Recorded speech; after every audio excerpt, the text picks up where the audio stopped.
আপনি যদি বলেন না হুজুর আমি আল্লাহর জন্যই পড়ছি, তো আল্লাহর জন্য যদি জুমা পড়েন তো আসর ছাড়লেন কার জন্য? কথা বলেন না। আপনি একদিক যুক্তি নেবেন, আরেক দিকে নেবেন না।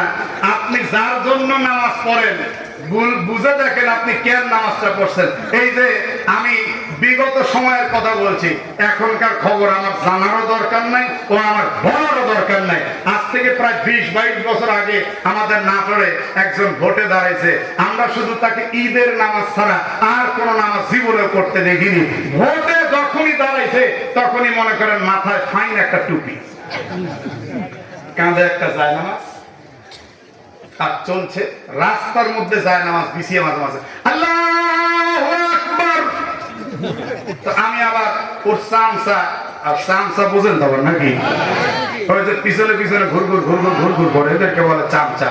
আপনাদের ময়মনসিংহ ভালুকায় যে কি বলে তা আমার জানা নাই। তাহলে একটু মাখরাজ উচ্চারণ করে জোরে সরে বলেন না ভাই, চামচা। আরো জোরে জোরসে বলেন। এটা আমাদের নাটোরের ভাষায় বলে। এই চামচাকে বললাম কিরে খবর কি, তো মনে আল্লাহর ওলি হয়ে গেল। বলে হুজুর আর বলেন না, রাত্রি 12টায় বাড়ি ফিরে সকাল 10টায় বাড়ি ক্যানভাস করতে নামে, যেখানে লোকজন দেখে সেখানে নামাজ।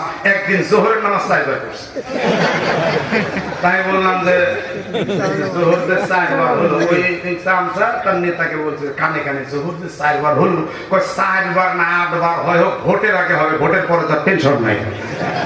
আমি বললাম যে বেশ বেশ চলছে চলুক। তখন বলে হুজুর চলছে চলুক, আল্লাহ যা কোন দোজখে দিবে আল্লাহ ভালো জানে। বললাম কেন? এই যে সারা দিন নামাজ পড়ে, একবারও ওযু করে না, একবারও।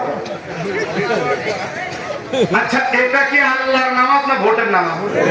জোরে বলেন।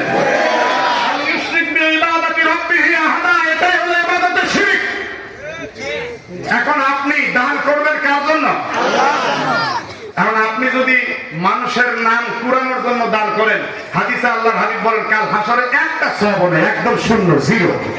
কথা বলছেন না, বুঝেন নাই?